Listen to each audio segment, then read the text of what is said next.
Get out of the way. A couple more on top of it. Look at this. Vargas. He knocks him down. It really hurt. Get ready for non-stop action. This video takes you ringside for some of the best boxing fights and ultimate slugfests. Epic battles where heart, power and sheer will collided. From knockdowns to momentum swings and unforgettable knockouts. These fights aren't just contests of skill, they're legendary wars that had fans on the edge of their seats. And before we dive in, hit that subscribe button. Shout out to everyone who's subscribed and smashing the like button on our videos. Alright, let's go. Be patient, although not many of Taylor's punches have actually landed. Pavlik blocking. Taylor suddenly gets Pavlik in big trouble. Kelly Pavlik getting raked by hard right hand. Into a finish. And down. Pavlik goes down. Let's start with the fight between Oscar De La Hoya and Shane Mosley. From the opening bell, De La Hoya established his sharp jab. He controlled the distance beautifully, his combinations were crisp, and his timing was textbook. Mosley had speed, but he struggled early on to land clean shots. Set up and do it again. De La Hoya's left eye, which has swelled several times in fights, is pink already. So far, Mosley is beating him to the punch. Yeah, he's enthusiastic. That's what you got to worry about. Shane won the first round. Shane switches southpaw. De La Hoya left hook to the body. Oscar starting to touch with his right hand just a little bit. And Oscar gets the left hook to the body in again and misses just short. De La Hoya cautious, sets up a right and a left to the body. In the early rounds it looked like it was Oscar's fight. By the middle rounds things began to change. Mosley started landing hard right hands and increased the pressure. He pushed the pace and the exchanges became heavier and more competitive. There's the right hand lead again for Mosley. Sometimes he'll jab out of there, sometimes he'll punch out of there. De La Hoya double left hook to the body, comes back with the third one to the pit of the stomach. Make it the last punch be the right hand. Hard right uppercut. De La Hoya got to start the jab, Mosley landed the right, De La Hoya landed a bigger left. He says he'll do one thing and not the other thing. He's been true to his word so far in this fight. Absolutely. In the later rounds, Mosley's aggression really stood out. He landed eye-catching right hands, pressed forward consistently, and made the fight more physical. Another left hook for De La Hoya. Mosley steps in with his own left. Big left hand by Mosley. Oscar De La Hoya on phase. Standing at center ring and taking De La Hoya's right hand shot. De La Hoya acknowledging to us yesterday that he was fatigued against Trinidad and it affected his thought process in the last 3 rounds. Quicker. De La Hoya misses with the left hook. Mosley steps back in with the jab and lands it. Would you step into my parlor? That's the kind of fight Mosley.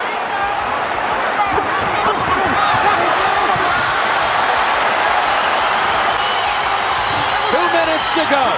Brilliant action in LA's biggest fight ever. Big right hand by Mosley. Another big right hand by Shane. Both of them daring to be great. Both going for the knockout in a classic pitch battle. Oscar's hurt in the body. Shane Mosley is out hustling Oscar De La Hoya. Out working him. Out fighting him when it matters most. No question. Big right hand by Mosley.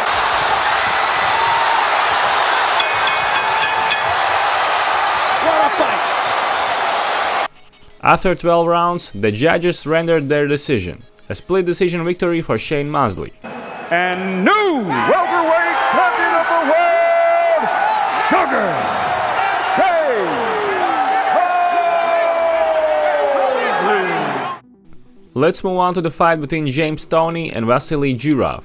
From the opening bell, Jirov came out aggressive. He applied constant pressure, threw in combinations and tried to overwhelm Toney with volume and physicality. His work rate was high and he forced the pace early.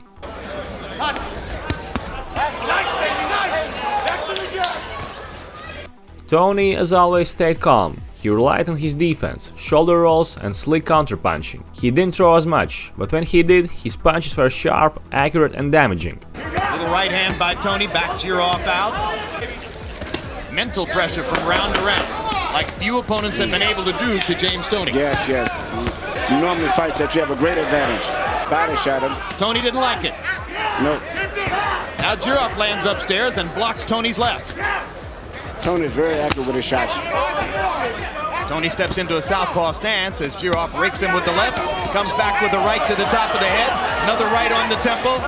As the middle rounds approached, the fight became brutal. Jirov kept pressing forward, but Toney began landing cleaner counters and hard body shots. The exchanges were intense, and both fighters had moments of success.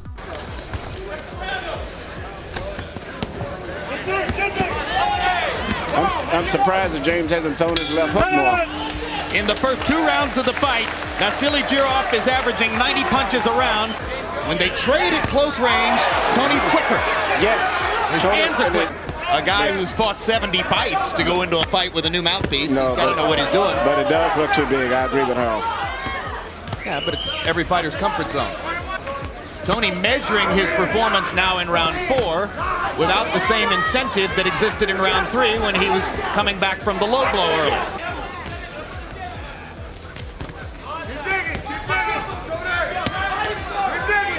Only 25 times in CompuBox history. That's Vasily Jirov. That's why we expected a great fight tonight. That's right. A trade again, landing 2 to take 1 as he keeps throwing to the body.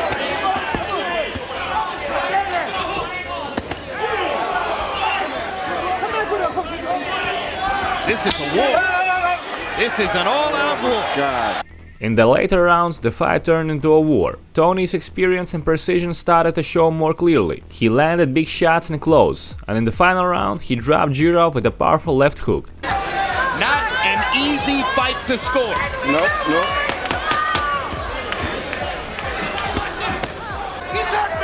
It could leave Abachinsky back in Kazakhstan saying, well, I didn't tell him about that. Yeah, but so far, it seems like he's withstood all of it and continually come right back and got the best of every one of the exchanges at the tail end of it. Jirov throwing and throwing, Toney picking his spots and hitting him.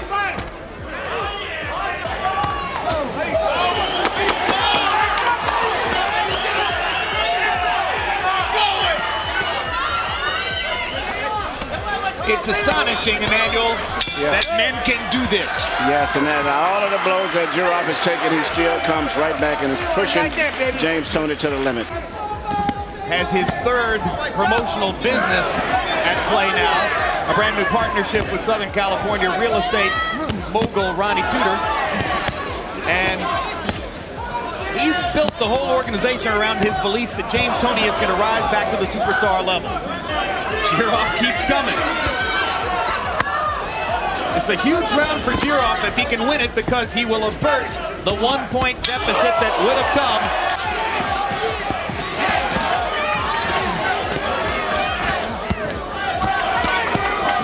If you haven't paid much attention to the cruiserweight division before now, maybe you will in the future.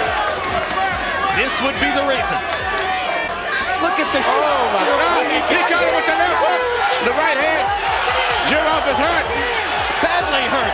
Still going. Jirov is hurt. Jirov is hurt. Almost out on his feet. But he's still smothering James. The man's going again.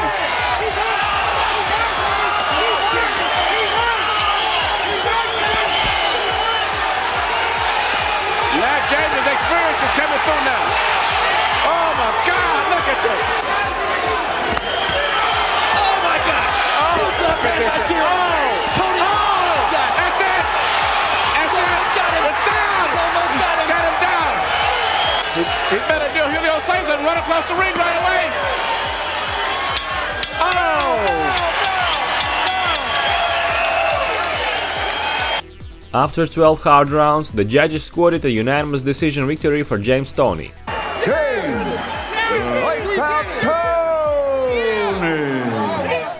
Let's take a look at the fight between Evander Holyfield and Dwight Muhammad Qawi. From the opening bell, Holyfield came out sharp and focused. He used his jab effectively, controlled the distance, and stayed composed against Qawi's pressure. Qawi tried to work inside with his trademark bobbing and weaving, but Holyfield's speed and timing kept him in control. Qawi's. Combination by Holyfield. Punches combined. There's a left jab. When you have two guys of this equal caliber and they start getting off bombs, the crowd gets right into this fight. Just 3.5 years to capture the title. course, he got his experience at Rahway State Prison, where he served 5.5 years. A product of a broken home. Boy, when Holyfield triggers off a counterpunch, and here comes Qawi back. As the fight progressed, Holyfield's combinations grew sharper. Qawi stayed tough and tried to fight back, but Holyfield was precise and relentless, finding openings with powerful punches. Final seconds, round 3. Qawi getting his punches in just like he wants.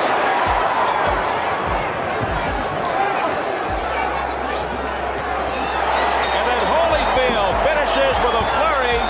In the 4th round, Holyfield landed a crushing combination that dropped Qawi and led to a knockout. Holyfield survived the early barrage. Boxed wisely, came on strong from the 6th round on, dominating the later rounds.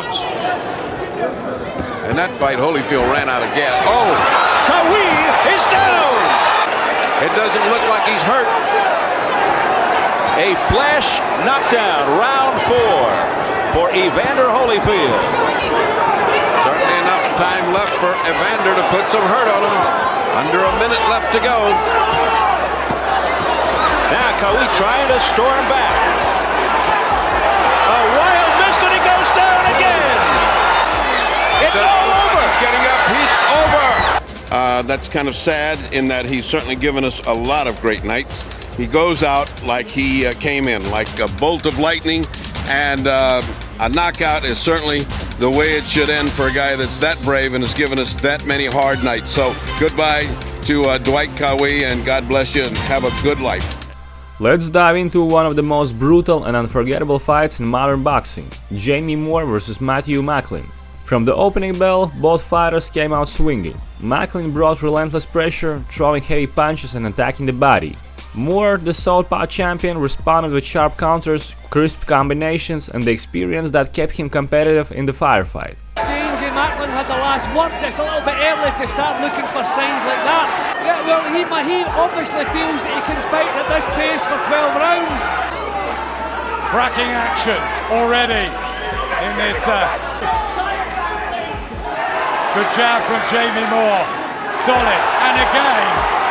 Round after round, this bout was a toe-to-toe war. Both men connected often, rocked each other at times, and refused to give an inch. Good, clean shot there, picked by Jamie Moore. But back comes Macklin, again working the ribs, trying to prise open the defence. Moore still got more control in his boxing, but Macklin prepared to take the chances. To make weight yesterday.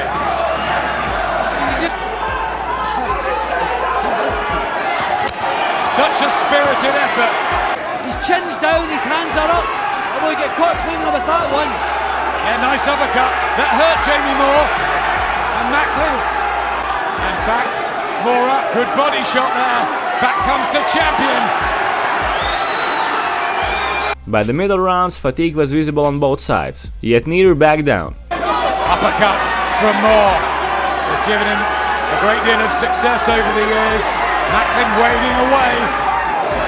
To get his punches off, not the same intensity in Macklin's work at the moment. He's standing at arm's length, which will suit Southpaw Moore. He actually dropped his hands so he could see where the next punch was coming from. He really felt that one. Turned him nicely. Good work from Macklin. Into the 7th round. Coming on strong. I've not seen such determination in a young man for a long time. As they entered the 10th round, both fighters were near exhaustion but still swinging. The brutal scrap reached its climax when Moore found a second win, landing a devastating two-punch combination that ended the fight. So much to the pair of them. I mean, this is a fight, Jim, that would live in any era, wouldn't it? He's just swaying all over the place, not even thinking about defence, Macklin. Oh, he has to go down! Finally! That's the fact that he collapsed to the canvas. He looks as though he has nothing left. Yep, may not have been a knockdown legitimately. Matthew Macklin has done. Hats off to Billy Graham, Kerry Kayes and the team. Oh, that could be curtains. He won't get up from that. 10th round, Macklin's out. Fight's over. No celebration for Jamie Moore. It was an incredibly punishing fight, but thankfully Macklin made a full recovery. and more could look to the future. The clash between Amir Khan and Marcos Rene Maidana was a thrilling battle of speed versus power. From the first bell, Maidana pressed forward, throwing heavy punches and testing Khan's defense. Khan relied on his lightning-fast hands and footwork, landing crisp counters and evading many of Maidana's shots. And I think he's won them all. In the eyes of judges, incidentally, he's won at least 40 out. And down goes Maidana on a tremendous body tap. Well, if he got up, Roy, he wanted to get up. He's never been stopped. Khan wants him right now. And hit him with a big left hook after the bell. Bell. Big time first round for Amir Khan. One down, Gatti. Maidana's confidence is growing. Even if you're beating him, you know that this stuff is coming all the time. Hard right hand. Khan is tremendously wobbled. Amir should be holding on right now. Maidana clocked him big time. Maidana's got his chance. Plenty of time left in the 10th. And the left hook lands for Maidana. Khan is wobbling. Khan is almost gone. He wants to fight on wobbly legs. Too much heart. Too much heart for Khan. He is a little bull, wild bull of the Pampas. As the fight wore on, Maidana's aggression slowed, while Khan's precision and movement kept him ahead on the scorecards. Huge right hand by Khan. Should have started this earlier. And now Khan fires one last combination in the center of the ring to try to put the icing on the cake. Amir Khan won by unanimous decision, showcasing that speed and technique can overcome raw power. He gets the win. The war between Takashi Miura and Francisco Vargas is pure boxing chaos, in the best way possible. From the first second of the fight, both fighters stood toe-to-toe and unloaded bombs with zero hesitation. Miura's pressure and crushing left hand kept things dangerous every second, while Vargas showed insane heart, accuracy and durability under fire. Now here's the champ trying to battle back using that body shot. Look how his feet are flat as canvas 48 seconds ago here. Already trying to jump on this guy right away. Miura coming forward, trying to get him, trying to reestablish him, disestablish himself. His legs look okay right now. Miura needs to step back, kind of establish him jab. He's trying to get him coming in, but The pace was unbelievable. Round after round, neither man backed down, turning the fight into a back-and-forth war that had the crowd on its feet. The momentum swings, the knockdowns from both sides, and the raw grit on display make this one of the most thrilling super featherweight battles ever. Vargas punches with an urgency now, a little bit more force. He lands a solid right hand, and there's a little bit of a slit underneath the right eye of Vargas. Vargas in the arm of the champion Miura coming forward. early in the round, and Pavlik went the other way to begin. To throw that hand down the middle, then comes the other. Left hand drops him. Second shots being landed as the bell's coming up here. And No. Over Vargas. He recovered to do damage. Let's see if Vargas can recover from that barrel. Or at least a decent job here, but the power shots are off the hands definitely of Miura. We got Rafael Garcia's his cut man. He's one of the best in the business. Great left hand, two from three of them now. He's cutting the eyelid to the right side. He's got a cut below it. Hard body shot that time by Miura. Miura's at the work at the body now. We got two one-eyed fighters. We got two eyes between them now. Look at that, right on top of the eye again. Yeah, he certainly did wobble. All he needed to do was land a couple more on top of it. Look at this. Vargas. He knocks him down. After 8 brutal rounds and knockdowns for each fighter, Vargas dug deep and unleashed a relentless combination in the 9th, dropping Miura again, this time decisively.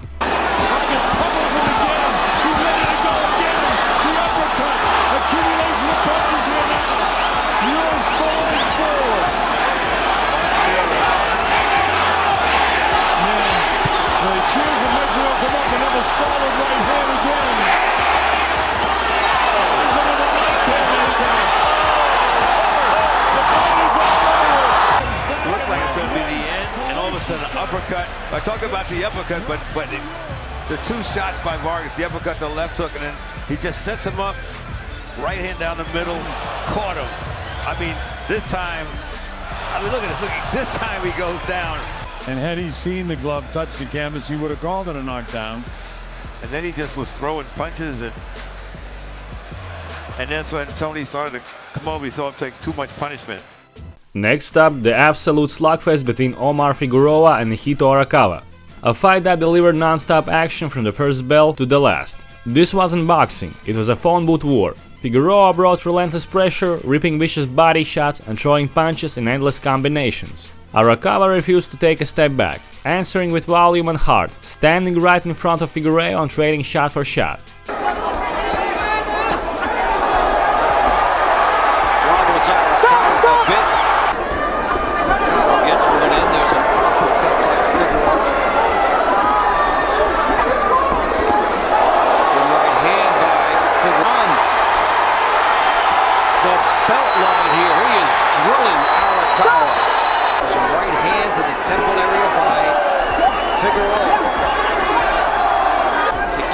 First round, be some kind of a victory, then he can try to regroup, figure out what he might be able to do.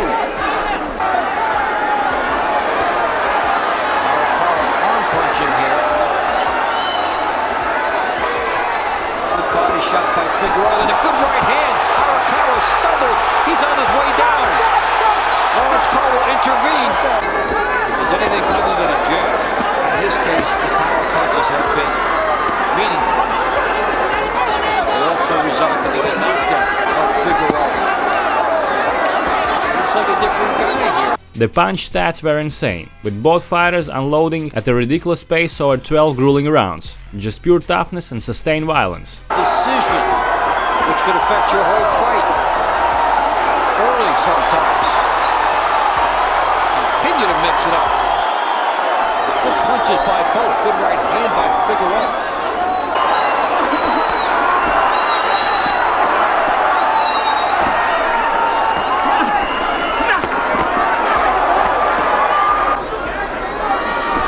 We have seen no adjustments. We've seen, and this is gut check time. That's what this fight is all about now. Good right hand by Figueroa. Gets a little steam back and hurts Arakawa. Lawrence Cole will intervene. Expand his lead. And land some good shots here. There's a good right hand from Figueroa.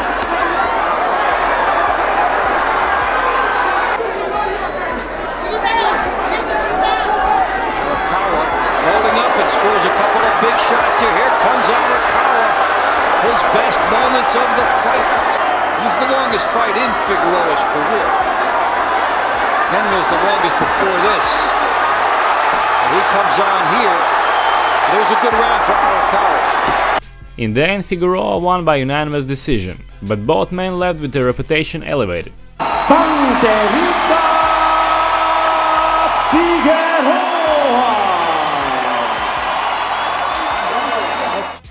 The first showdown between Jermaine Taylor and Kelly Pavlik was pure middleweight drama, and one of the most shocking turnarounds of the 2000s.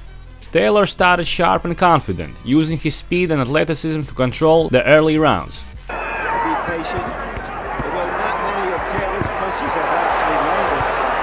Pavlik blocking some, but Taylor stuck a couple of left hands in. You know, you have to give this guy respect and concentrate a little more on defense and not get hit by these little shots. In round 2, he dropped Pavlik with a big right hand and had him badly hurt, nearly finishing the fight right there. Kelly Pavlik, if you saw the countdown show that helped to set up this fight, it established the kind of intensity that is shown there, and Taylor suddenly gets Pavlik in big trouble. Kelly Pavlik getting ripped by hard right hand, and reversed, and down Pavlik goes down. There's a minute and a half to go, a half a round still to go. And it was followed by a series of rights and lefts. That's why he can come back. But he's getting hit. And like I said, Jermaine means real business. He's going for broke now. He wants to win this fight. He wants to take Pavlik out. It looked like Taylor was on his way to another successful title defense. But Pavlik stayed composed and kept pressing forward, behind his long jab and crushing straight right hand. Round after round he applied steady pressure, slowly breaking Taylor down.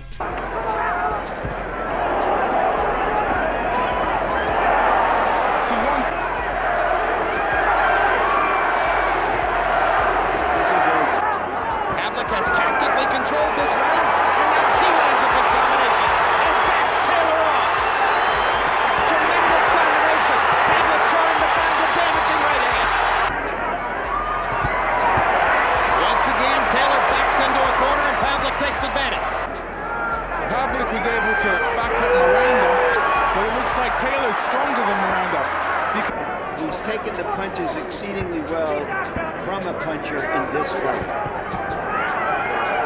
5 rounds in the books already. And the bell sounds here in a matter of seconds. Hard right hand just after the bell by Taylor, and Pavlik reaches out. Then came round 7. Pavlik landed a perfectly timed right hand that rocked Taylor, followed by a relentless barrage against the ropes. Taylor said that he didn't think Kelly Pavlik was much. And that right hand is Taylor is done. Left hook. Drops Taylor's head up. Uppercut has Taylor in trouble. And here's another angle, the same punch. Taylor's eyes are closed. He didn't even see that punch coming. All he seen it was at the last. And here's the end, where the referee steps in. It was a left uppercut that hurt him. It buckled him a little bit. Then a right uppercut that put him on the chin. And the finish, referee steps in, realizes that Taylor's hurt. Let's move on to the legendary fight between Arturo Gatti and Mickey Ward. From the moment the bell rang, it was clear, neither man planned on giving an inch. They met in the center of the ring and stayed there, trading blow after blow. You've got too much power for Mickey. He's not used to facing power like yours. Hands over the shoulder, a variety of things. By Body punches. Numbers, Arturo threw 70 punches in round 1. He's going to wind up throwing more than 70 at the cut under control and keep him in the fight even as he presses both. Yes, he does. What Gatti's people have been most concerned about is just this kind of stuff. Their faces and bodies absorbing punishment most humans could imagine. There were no retreats, no strategy to save energy, only heart, pride and sheer willpower. Gatti to the body. Gatti with uppercut. Straight right hand. Oh, this is good stuff. We saw Ward in those type of fights. You remember the fight with Emmanuel Burton, so this is just one of his normal fights. Fight of the year for 2001, Ward Burton broke a lot of confidence records. Oh, that's another right hand bomb by Mickey Ward.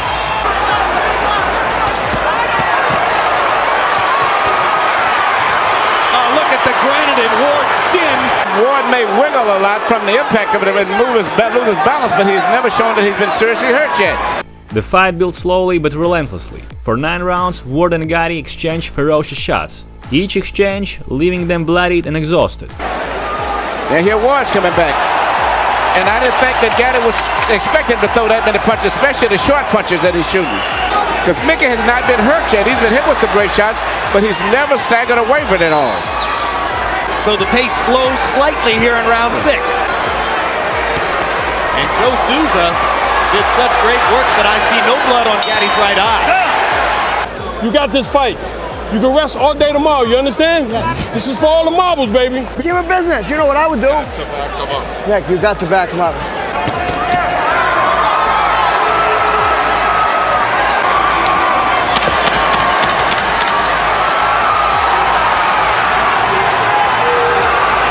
There's that right hand again. There's the right again as Ward chops away at Gatti. Then in round 9, Ward landed the fight's only official knockdown, a brutal left hook to the body that sent Gatti to the canvas. Fighter as Ward before. That body shot again, that's the body shot. It's the left hook to the body, Ward's money punch. Even after hitting the mat, Gatti rose immediately, refusing to surrender, refusing to quit. It wasn't about winning, it was about survival, about proving who could endure the most without breaking. In the past, this is where Arturo Gatti has been dangerous. But Ward should go back to the body again. They continued to trade brutal shots until the fight went the distance.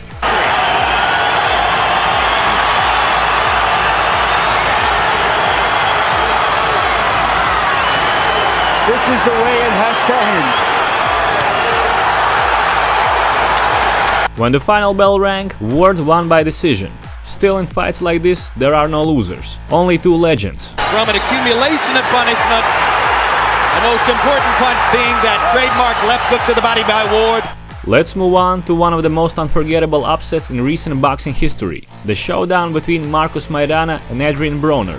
Right from the start, Maidana came forward like a man possessed. He didn't fight from a distance or wait for openings. He created them with sheer aggression, constant pressure and relentless punching.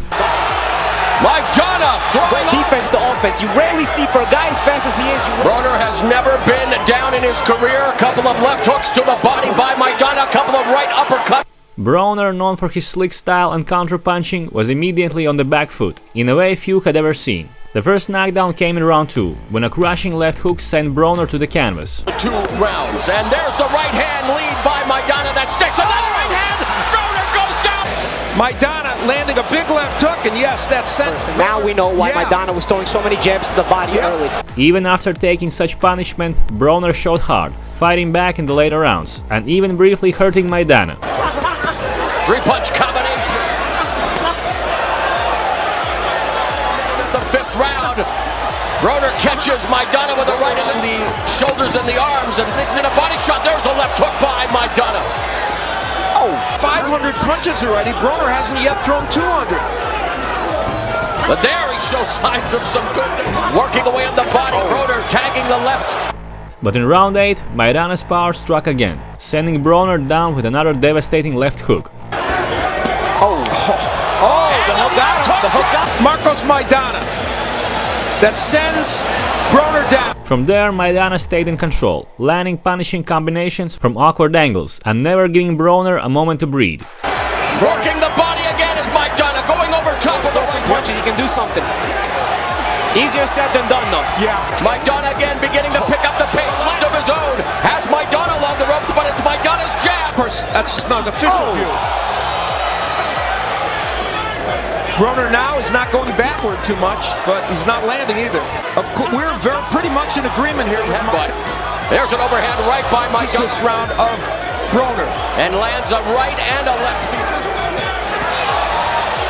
One of the greatest years in the sport of boxing, Maidana and Broner. Back up Maidana. Broner's knees buckled, but he still came forward. And the body shots by Maidana. Left hook by Broner's title hanging in the balance. We are headed to the judges' scorecards. A big exclamation point on the year 2013. After 12 rounds of relentless action, Maidana's dominance was undeniable. He won a unanimous decision and walked out with the WBA welterweight title. Knockdown early. That left hook created the knockdown. And again, that left hook landed. Next, Jarrell Miller vs Johan Duhaupas. This fight was a showcase of brutal pressure, as the aggressive Miller took on the durable Duhaupas. Right from the start, Miller set a brutal pace, coming forward non-stop and forcing Duhaupas to fight under constant pressure.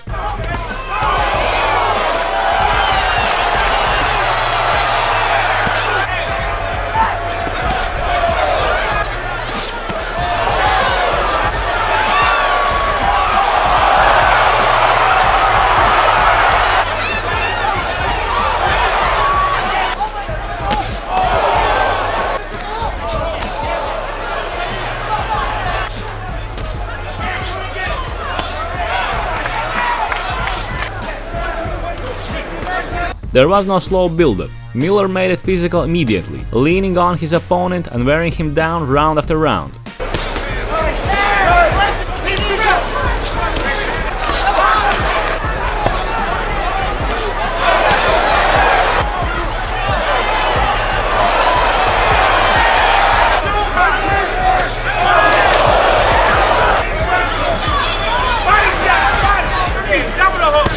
Duhaupas, known for his toughness and ability to survive against elite heavyweights, showed his usual grit. He kept firing back and refused to go quietly.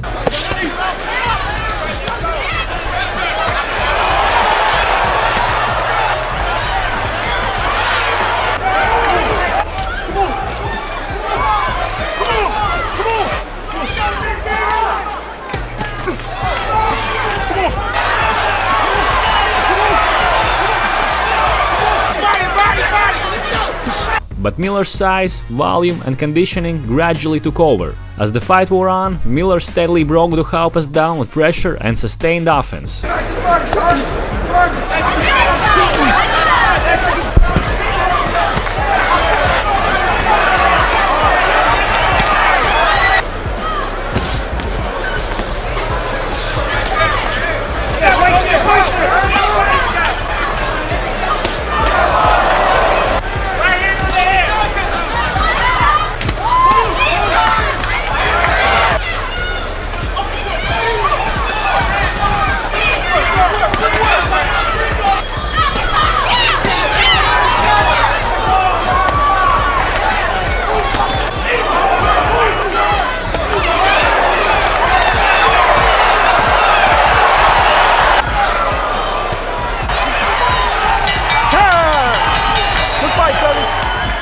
The fight went to the distance, and the winner was clear, Jirov Miller, who once again showed his incredible durability and relentless work rate. Let's move on to another classic war from Mickey Ward in his fight against Emmanuel Augustus. From the opening bell, the contrast in styles was clear. Mickey marched forward with his trademark pressure and body work, while Augustus brought rhythm, movement and unorthodox angles that made every exchange uncomfortable. Just landing short little things that had no effect. Still gave the round to Ward easily. Burton needs a little distance to be effective. See, the crowd responds, but Burton blocks those left-hand punches. It's where you would think Burton would have a little edge. Ward slowed him down, and here goes Burton. I told you at some point it was going to start. Burton said there can't just be a robot. There was a good left hook to the head, not to the body that time. Round number 4 underway, no knockdowns in the fight. Burton switching positions right now with Mickey Ward, putting him on the rope, going to the body. Augustus refused to give Ward a stationary target. He danced, slipped punches and fired back, forcing Ward to stay patient and disciplined. Ward, as always, kept pressing, digging to the body and slowly imposing his physical strength as the fight went on. And there's a definite reason for that. Burton's thinking might be, if I let this man taste his own body punches, maybe. What's going on is Burton tattoos Ward again. This is a very tight fight. Another right hand, left uppercut from Burton. That you don't see too often. Holy cow! Both guys inside, nobody giving a quarter. Making everything count. And the opportunity for uppercuts is there for Burton. Professional. Ward missing with those punches. The crowd responds, but Ward missed. Burton's doing a great job of countering. This fight will come down to attrition. Who's in better shape and who's more consistent. As the middle rounds pass and the late rounds come. Nice combination by Burton. Good left hook by Burton, and he shoots a right hand to the body.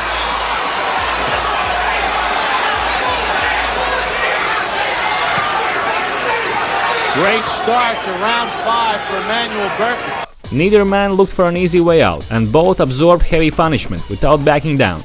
Ward looks tired and a bit worn out, and that's sometimes when he's most dangerous. Can Ward steal this round after Burton dominated the first 2 minutes of? Good body punch from Mickey. Both guys are trying to nail each other in between to slow Burton down. And he forced Burton to step back, and he stepped with Burton, catching Burton as he went back. You know what? We're enjoying this fight so much. Good right hand by Mickey Ward, and a good right hand back by Burton. Mickey Ward, he wanted to give him a taste of his own medicine. Maybe stop Mickey Ward from throwing some of those body punches later in the fight. Ward's willing to punch right with Burton and try to catch Burton as he's throwing. Burton's winning the exchange and winning the round. Bombs away. Along the way, when we heard that it was going to be Burton, you and I both said, that's the toughest one of the bunch. That's the one fight he may not want to take. Of course, Ward would never turn down. A good uppercut. Mickey leaning forward a little bit. And he has the opportunity right back at you for Mickey to do some work to the body. Burton's near those ropes. So Mickey has landed That real good left hook, that vaunted left hook of his to the body. Mickey figured to be able to really run up an advantage during those spots. Did not happen. Burton knew that he couldn't go into long defensive. They each bounce right hands off each other's heads. And because Burton doesn't go defensive too long, he's kept Mickey from going on long runs. And right now, Mickey's got a little run going. Why? Because Burton is going defensive. Yeah, but Burton is trying to get Ward to get sloppy.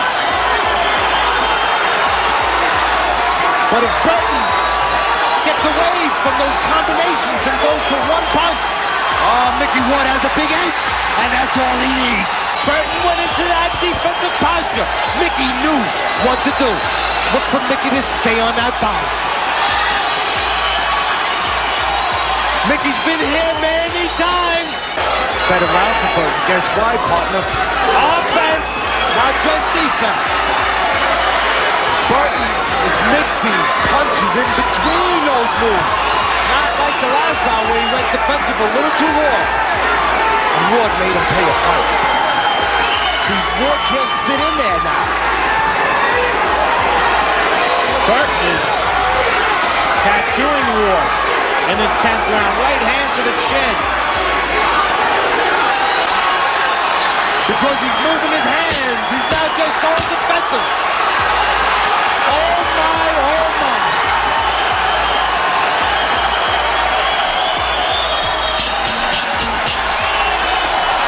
Fight of the year.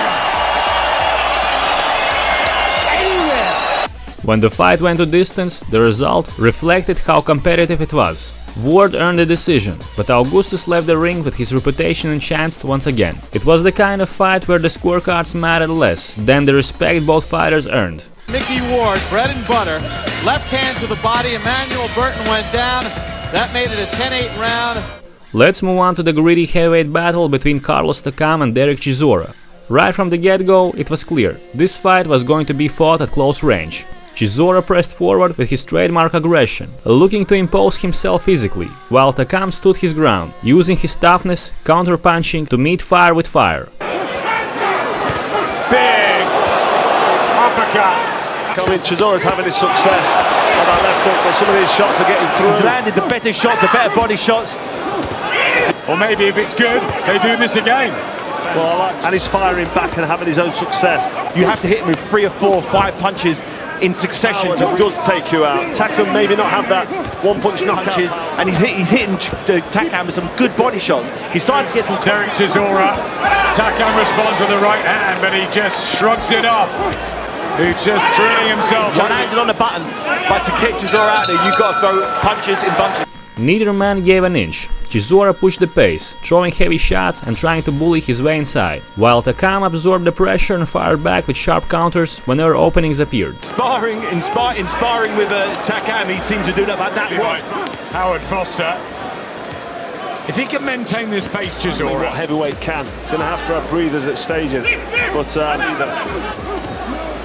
the good news for Chisora is, you know, I remember... But as the fight wore on, Chisora's power proved to be too much for Takam.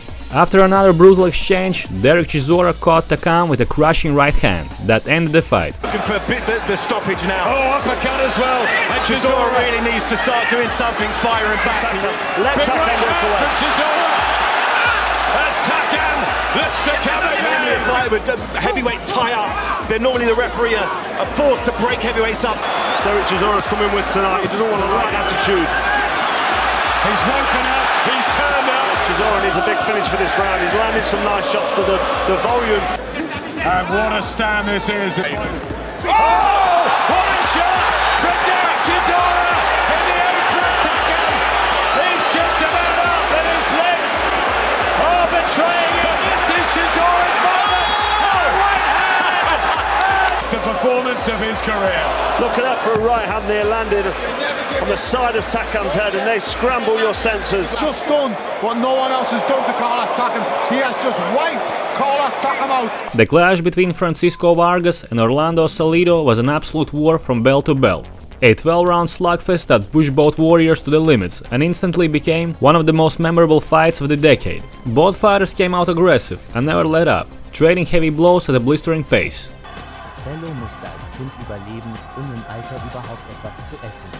Und ich dachte, er hätte diese Kerze gewonnen. Cello Körperarbeit von Siri Cello.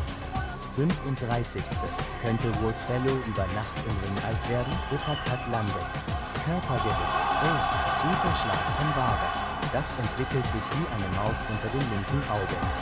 Freut sich nicht, ihn auf den Hosenbund zu schlagen oder sich sogar tief zu halten. Ja, das gab es. Aber jetzt geht es richtig los wegen dem linken Auge. Salido verursacht unten mehr Schaden. Und ich glaube, er sah Vargas an und sagte, hey, das ist ein Typ, der im Tauschhandel steht und nicht schnüffeln will. Aber ich habe darauf hingewiesen, dass ich dachte, er hätte seinen letzten Kampf gewonnen. Vargas suffered cuts early. Salido absorbed tremendous shots, and the momentum swung back and forth throughout. Er hatte einen anderen Kämpfer, der als Teenager viel zu essen hatte. Er steckt einen harten Schlag von Vargas an. In der Ecke ist Cello, Overhand right, der linken vom Inder abgefangen, der stark wie ein Stein herauskommt und auch verletzt ist. In the end, the judges scored a majority draw, allowing Vargas to retain his WBC Super Featherweight title. Sie haben in Carson, Kalifornien, eine großartige Show abgeliefert.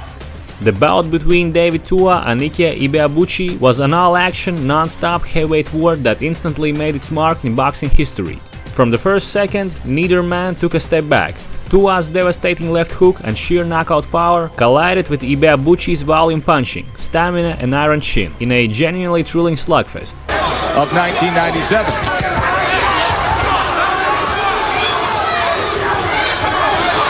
Uppercut from Ike, lives out of Dallas.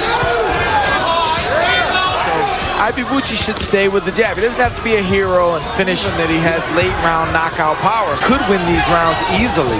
Different things in there.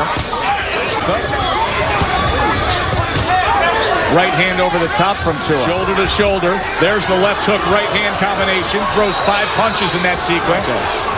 Ibeabuchi goes back to the left hook. Broner told me something I never forgot. He said, there's guys out there you've never heard of. Ike now to the jab.